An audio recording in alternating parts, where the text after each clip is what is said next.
사랑하고 여러분을 따르는 사람들이 있으면 참 좋으시겠죠. 그 사람 때문에 힘이 나고 세상을 살아갈 맛이 나고 그 사람 때문에 위로도 없고, 그런 사람이, 충성된 사람이 내 주변에 한 사람이라도 있으면 참 그 사람은 복된 복스러운 삶을 사는 사람이라고 생각되어집니다. 어찌 보면 저는 사울이 그런 사람이 아닐까 생각되어집니다. 우리가 다윗이라고 하는 사람을 너무나도 잘 알고 있죠. 정말 충성된 사람이고 정말 은혜를 갚을 수 있는 사람이고 한결같이 정직하고 성실한 사람이 다윗이라고 하는 사람이었습니다. 이스라엘 초대 왕을 맡았던 사울에게 다윗은 그런 사람이었습니다. 한결같은 충직함과 정성스러움으로 사울을 곁에서 옆에서 보좌하고 나라를 온전히 세우는데 힘썼던 사람이 다윗이라고 하는 사람이었습니다. 그러하기에 사울도 특별히 다윗을 옆에 가까이 두고 그를 사랑하고 그에게 모든 어려움과 힘든 일들을 맡긴 것을 우리가 성경을 통해서 알게 되어집니다. 가장 우리가 잘 아는, 많은 사람들이 꺼려하고 싸우려 하지 않던 골리앗을 향하여서 다윗이 담대함으로 나아가 골리앗을 무찌르는 일도 있었습니다. 수많은 전장을 누비면서 사울을 옆에서 보좌하며 이스라엘이 승리를 이끌 수 있도록 도와주었던 사람이 바로 용맹한 군인으로서의 다윗이었습니다. 악신이 사울을 번뇌케 할 때, 그때 사울 옆에서 수금을 켜며 그 악신이 떠나갈 수 있도록 옆에서 사울을 또 지켜주었던 사람도 다윗이었습니다. 그런 모습을 보고 그의 아들 요나단 또한 자기의 생명처럼 다윗을 사랑하였다라고 성경은 그렇게 말씀을 하고 있습니다. 사울은 다윗을 믿었기에, 그리고 사울이 자기 안에서 맡겨진 모든 일들을 지혜롭게 잘 처리하는 사람이었기에 사울은 모든 힘든 일들을 다윗에게 맡겼습니다.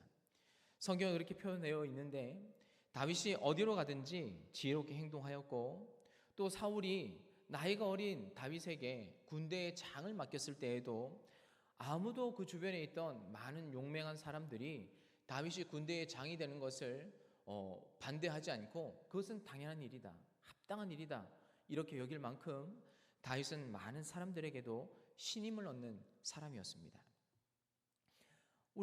그러나 오늘 우리가 읽었던 이 본문 안에는 이 두 사람의 깨어진 모습을 볼 수가 있죠. 너무나도 충성된 신하와 왕으로서의 관계가 오늘 본문 안에 보시면 사울이 다윗을 죽이려고 쫓아다니는 3,000명이나 되는 사람들을 모아다가 다윗을 죽이려고 하는 것을 우리는 볼 수 있습니다. 사울이 각별히 사랑하고 청의하였던 이 다윗이 충성된 수하를 죽여야 하는, 완전히 입장이 바뀌어져 버린 이상이 왜 생겼을까? 그것은 여인들의 작은 말 한마디에서부터 비롯되고 시작되었습니다. 오늘도 여김없이 사울과 다윗이 블레셋과의 전투에서 승리를 거두고 돌아오는 길에 있었습니다. 많은 백성들이 기뻐하고 여인들이 길거리에 뛰쳐나오고 많은 국민들이 뛰쳐나와서 전쟁에서 승리하고 돌아온 사울과 다윗을 축하하고 노래하고 춤추면서 맞이하고 있었는데, 여인들이 뛰돌면서 오늘 이런 노래를 사울과 다윗에게 불렀던 것이죠. 사무엘상 18장 7절 말씀에 나와 있는 말씀인데, 사울이 죽인 자는 천천히요 다윗은 만만히로다. 그 이후에 사울이 이 이야기를 듣고 이렇게 성경에 기록되어져 있습니다. 사울이 그 말에 불쾌하여 심히 노하여 이르되 다윗에게는 만만을 돌리고 내게는 천천만 돌리니 그가 더 얻을 것이 나라 말고 무엇이냐 하고, 그날 이후로 사울이 다윗을 주목하였더라. 이 이야기를 듣고 사울은 천천히고 다윗은 만만이다 라고 하는 이 여인들의 말 한마디에서부터 이 두 사람의 사이에 금이 가기 시작하였고 비극이 거기서부터 비롯되어져 있습니다.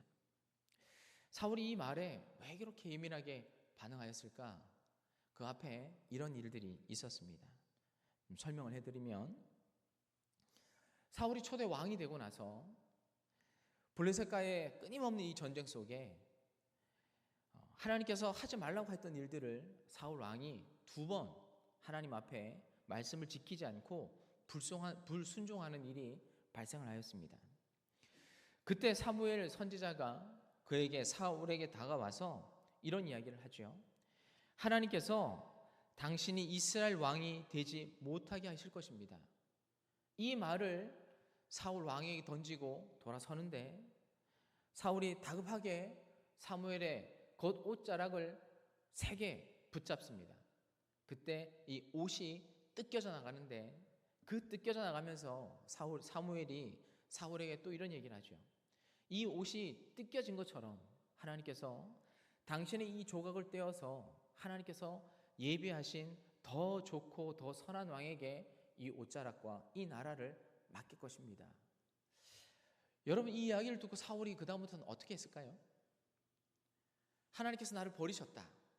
그리고 나를 이 나라의 왕이 되지 못하게 하실 것이고 어떤 다른 이에게 하나님께서 선택한 그 사람에게 이 나라를 주실 것이다. 이 얘기를 들은 그 다음부터 사울이 어떻게 했을까요? 그 온 신경이 이제 거기에 가 있는 것이죠. 이제 내 나라가, 내 왕위가 불안하고 하나님께서 나를 버리셨고 이제 언제 선택한 하나님의 사람이 갑자기 등장하여서 내 왕권과 내 왕위가 어디로 갈지 모르는 그런 위태로운 생각에 초조함과 불안함 속에 매일매일을 보내게 되었죠. 그것으로 인해서 악신도 찾아오고 두통으로 인해서 힘들어하고 어려워하는 매일매일의 나날들을 사울 왕이 보내게 되었는데 안 그래도 누굴까? 누가 내 왕위를 차지할까? 이런 생각으로 온 시간을, 온 마음을 거기에 쏟고 있는 사울에게 이 여인들의 한마디, 사울은 천천히요, 다윗은 만만이다 라고 하는 이 한마디가 바로 사울의 발작 버튼을 눌러버리게 된 것입니다.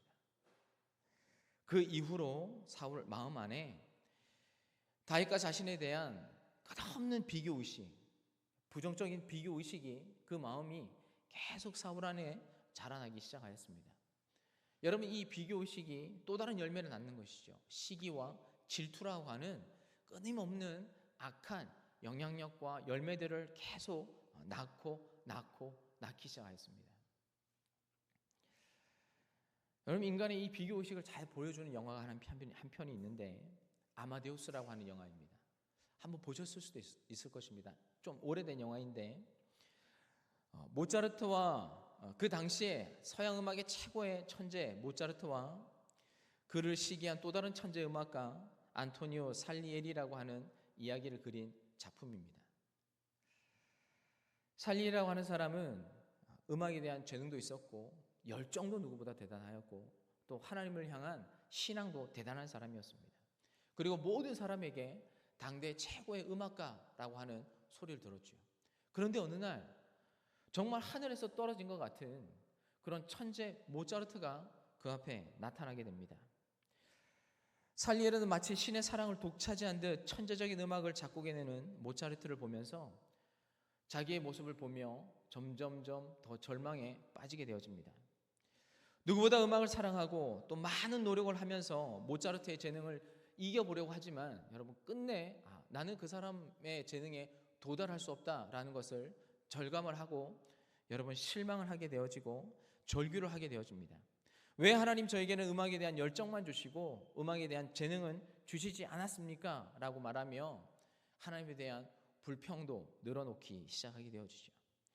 여러분 결국 이 모차르트에 대한 질투와 시기심에 사로잡혀서 여러분이 살리에르라고 하는 사람은 광기에 빠져버리게 됩니다. 그리고 이 영화에서는 살리에르가 모차르트를 죽음으로 몰아가는 것으로 그렇게 연출을 하게 되어지죠. 모차르트 때문에 이 살리에르라고 하는 사람이 인생이 불행했던 것인가? 라는 것이 아니라 그 살리에르라고 하는 그 사람 내면 안에 있는 그 타인을 향한 그 비교의식이 자기 자신을 불행한 삶으로 나락으로 떨어뜨리고 버리고 말았다는 것입니다. 하나님께서 자신에게만 주신 정말 특별하고 고유한 재능을 그것을 발견하고 그것에 감사하고 그것을 만족하고 그것을 개발하고 자기에게만 주신 하나님의 능력을 오롯이 표현하면 됐었는데 여러분 그것을 타인을 향한 비교 의식으로 말미암아 스스로를 가장 불행한 사람으로 만들었던 사람이 살리엘이라는 것이죠. 오늘 사울도 동일하다는 것입니다. 다윗에 대한 이 끊임없는 비교 의식에 사로잡혀서 사울은 스스로를 불행으로 몰고 가버리게 말았습니다. 그래서 사울은 자신에게 가장 충성되었던 다윗, 자기를 정말 생명을 다해서 충성하고 나라를 함께 세우려고 했던 다윗을 향하여서 사랑과 인정이 아닌 창을 겨누게 되었다는 것이죠. 여러분, 반대로 다윗을 한번 우리가 살펴보도록 하겠습니다. 오늘 본문에 보면 다윗이 사울을 죽일 수 있는 기회를 맞이하였습니다. 자기의 발을 가리러 온 그 동굴 안에 이것이 어떤 우연인지 하나님께서 보여주신 기회인지 우연인지 알 수는 없지만 사울이 다윗과 그의 수하들이 숨어있는 그 동굴, 바로 그 동굴 안으로 들어온 게 된 것이죠. 그래서 많은 사람들이 사울을 죽이자고 얘기합니다. 자기들이 지금 이렇게 끝없이 누군가에게서 추격당하고 쫓기고 살아가고 있는 이 이유가 바로 사울 때문이 아닌가. 그러니 다윗에게 사울을 죽입시다. 우리도 이 시간들을 끝내고 이 힘든 시간을 끝냅시다. 우리를 죽이려고 하는 사울을 끝내면 이 모든 시간들이 다 끝나버리지 않겠습니까? 옆에 있는 사람들이 계속 이야기합니다. 사울을 죽이자고. 그런데 다윗이 그렇게 하지 않는 것을 보게 되어집니다. 사울의 겉옷자락 끝자락을 살짝 베고 말지요. 그런데도 다윗은 사울의 옷자락 끝 살짝 베었던 그 행위 한 것만으로도 성경에 보면 마음이 찔렸다 이렇게 표현을 하고 있습니다. 사울과는 좀 더 다른 마음을 가지고 있었던 것이죠. 사울은 다윗을 죽이려고 하는데, 자신을 죽이려고 하는데 다윗은 그를 향해서 이런 마음을 품는 이유, 그것이 다른 데 있지 않고 하나님께서 사울을 기름 부어서 왕을 삼으셨다. 단지 그거 하나 이유였습니다. 사울이 중요한 것이 아니라 하나님께서 인정한 사람, 하나님께서 기름 부은 사람. 다윗은 하나님을 바라보고 있었습니다. 하나님 때문에 다윗에게 충성을 다하고, 하나님 때문에 사울을 존중하고, 하나님 때문에 자기가 이렇게 피해 입고 힘든 상황이었지만 그를 왕으로서 끝까지 존중하고 그를 존경하였던 사람, 그 사람이 바로 다윗이라고 하는 사람이었습니다. 사울의 생명을 해하는 것이 중요한 것이 아니라 하나님 기름 부으신 사람을 해하려고 하는 그 이 행동을 했을 때 내가 바로 하나님을 향해서 거역하는 것이다 라고 하는 그 마음을 품었기 때문에 다윗은 끝까지 사울을 배신할 수가 없었습니다. 그래서 그 심경이 가장 잘 나타나 있는 시편이 바로 시편 57편의 말씀입니다. 다윗이 굴에 있을 때 그 표제어가 그렇게 나와 있는데, 다윗이 굴에 숨어 있을 때 다윗이 이런 시편을 만들었습니다. 제가 전부를 읽지는 않고 부분만 좀 읽어드리도록 하겠습니다. 하나님이여 내게 은혜를 베푸소서, 내게 은혜를 베푸소서. 내 영혼이 주께로 피하되 주의 날개 그늘 아래에서 이 재앙들이 지나기까지 피하리이다. 주여 내가 만민 중에서 주께 감사하오며 문나라 중에서 주를 찬송하리이다. 무릇 주의 인자는 커서 하늘에 미치고 주의 진리는 궁창에 이르나니 하나님이여 주는 하늘 위에 높이 들리시며 주의 영광이 온 세계 위에 높아지기를 원하나이다. 여러분, 사회를 피해서 도망다니는 사람이 오늘 이런 시편을 쓰고 있습니다. 하나님, 제가 하나님께만 피하겠습니다. 내 대적이 있지만, 나를 해하려고 하는 사람이 있지만, 하나님, 저는 그 사람을 향하는 것이 아니라 저는 오늘 하나님께 피하겠습니다.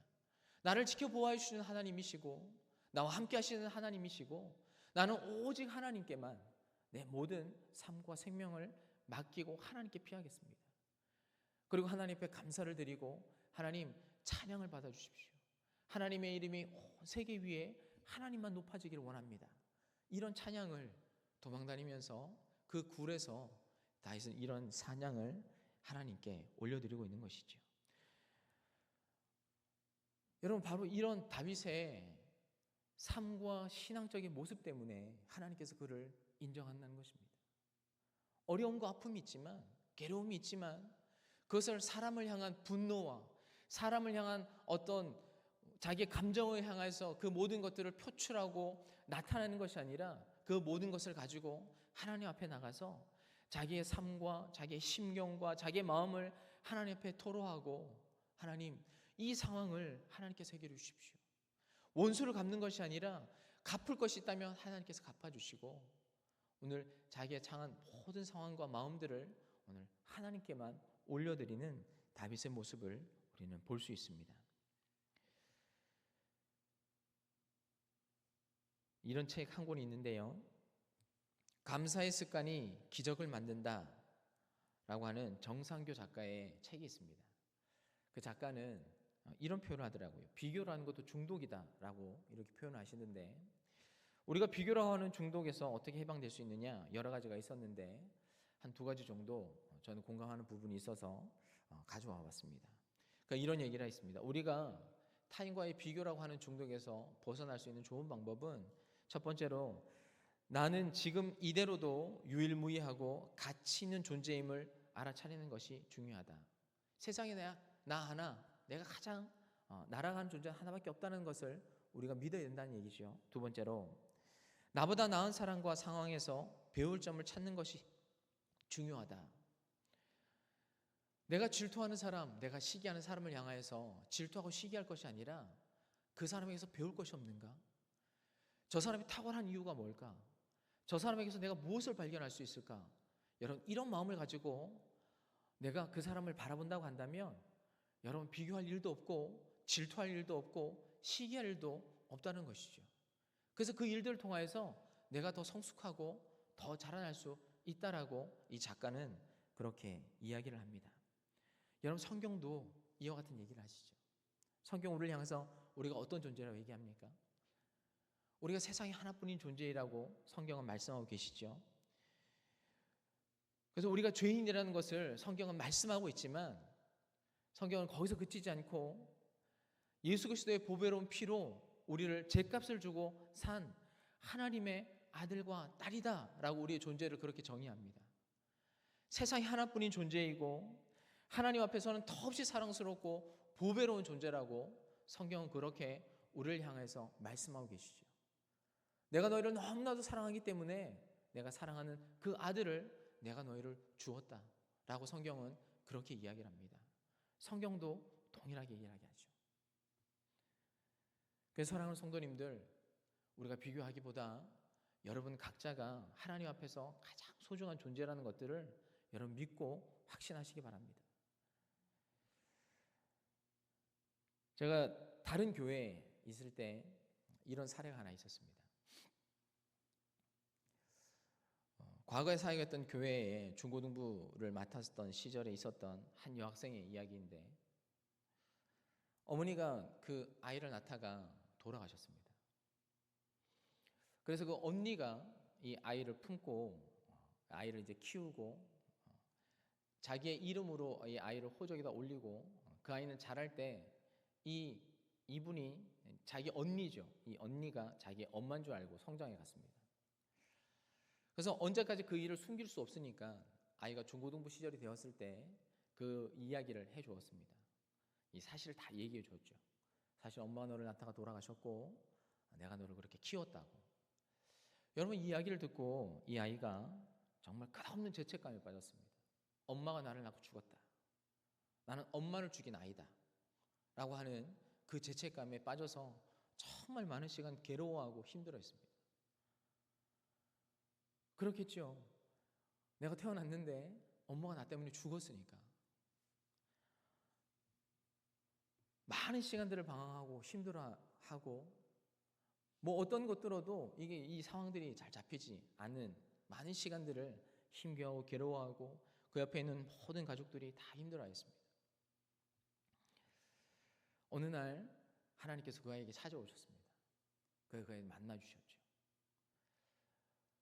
그때 그 아이가 예수님께서 나를 위해서, 내 생명을 위해서 십자가에 대신 죽으시고 내 생명을 살려주셨다라고 하는 그 사실이 그에게 믿어지는 것이죠. 우리가 모두 그랬던 것처럼.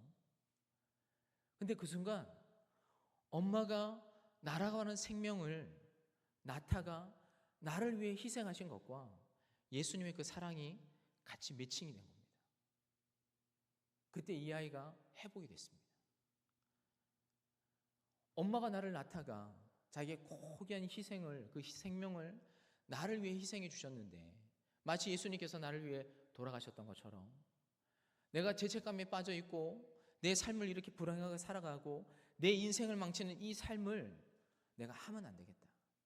이렇게 내가 부모님, 어머니가 나에게 물려주신 이 고귀한 생명을 이렇게 망가뜨리는 것이 온전하지 않다, 맞지 않다라고 생각하여서 그의 인생이 완전히 바뀌었습니다. 세상은 달라진 것 없지만 그 아이의 마음은 완전히 바뀌었죠. 누구보다 더 열심히 살아가고, 내가 어머니의 생명 그 위에 태어난 이 고귀한 생명을 물려받았다고 하는 그 생각 때문에 죄책감이 아니라 감사의 마음으로, 정말 고마움의 마음으로 그 인생이 온전히 다 바뀌어서 누구보다 열심히, 누구보다 최선을 다해서 지금도 열심히 살아가고 있습니다. 여러분, 하나님 안에 머무는 은혜가 바로 이런 것 같습니다. 우리가 우리의 모습을 보고 좌절할 때도 있고 낙담할 때도 있지만, 우리가 하나님 안에 있음으로 말미암아 하나님께서 그 은혜를 우리에게 주시는 것이죠. 남과 비교할 것이 아니라 나를 고유한 존재로, 특별한 존재로 하나님께서 나를 이 세상에 보내시고 나만 할 수 있는 나만의 고유한 사명을 나에게 허락해 주셨다는 것이죠. 사랑하는 성도님도, 오늘 사울의 비교의식, 그리고 다윗의 감사하는 다윗의 모습을 함께 비교하며 함께 말씀을 나누었습니다. 사울은 비교함으로 자기 인생을 끝없는 불행으로 몰아갔고, 다윗은 그런 사울을 향하여서 똑같이 창을 드는 것이 아니라 하나님 앞에 감사함으로 자기 인생을 더 나은 삶으로 만들어 나가는 다윗의 모습을 우리는 함께 살펴보았습니다. 우리가 기억해야 될 것은 무엇이냐면, 누가 뭐라 해도, 누가 나를 향하여서 어떤 말을 한다고 할지라도 여러분은 이 세상의 유일한 존재이고 하나님께서 사랑하는 존재라는 것입니다. 어떤 사람의 평가가 중요한 것이 아니라 하나님께서 나를 어떻게 보시느냐가 더 중요한 것이고, 여러분 그것을 믿고 그 하나님께서 나를 사랑하시는 그 존재라는 그 말씀을 화신 가운데 믿고 오늘 타인과 나를 비교할 것이 아니라 나에게만 주신 특별한 삶, 나에게만 주신 특별한 사명, 그것을 붙잡고 오늘 한 걸음 살아가면 된다고 하는 것입니다. 여러분과 저는 예수님의 보배로운 피값 그 위에 세워진 사람들입니다. 어려울 때일수록 더 하나님을 바라보고, 힘겨울수록 더 하나님을 찬양하고, 예배의 삶을 삶으로 인하여서 그 은혜 속에서 나를 인도하시고 나를 붙잡아 주시고 이 위기를 극복하게 하시는 그 하나님의 그 섭리를 경험하며 찬양하며 살아가는 저와 여러분 될 수 있기를 주님의 이름으로 축원합니다. 함께 기도하겠습니다. 살아계신 아버지 하나님, 우리를 특별히 사랑하시고 하나님의 자녀 삼으시고 하나님의 거룩한 존재로 우리를 불러주셔서 감사합니다. 하나님, 사울 왕이 끝없는 자기 비교의식으로 자기 스스로의 삶을, 자기의 인생을 망쳐버렸던 것처럼, 또 반대로 다윗이 그럼에도 불구하고 하나님을 끝까지 찾고 하나님을 의지하고 하나님을 보호자로 삼고 하나님을 찬양하며 이 위기를 극복한, 또 감사로서 이 모든 상황을 이겨낸 다윗의 모습을 보며, 하나님, 우리의 삶이 하나님 다윗과 같은 삶을 쫓아 살아가는 저희들이 되게 하여 주시옵소서. 누구의 평가도 누구의 생각도 하나님 따라갈 것이 아니라 나를 위해 생명 주신 예수 그리스도의 그 은혜와 사랑을 바라보며 오늘도 주님을 위해, 또 나에게 맡겨주신 사명을 위해 부지런히 열심히 최선을 다해서 살아가는 하나님의 귀한 자녀들 다 되게 하여 주시옵소서. 감사드리며 예수 그리스도의 이름으로 기도하였습니다. 아멘.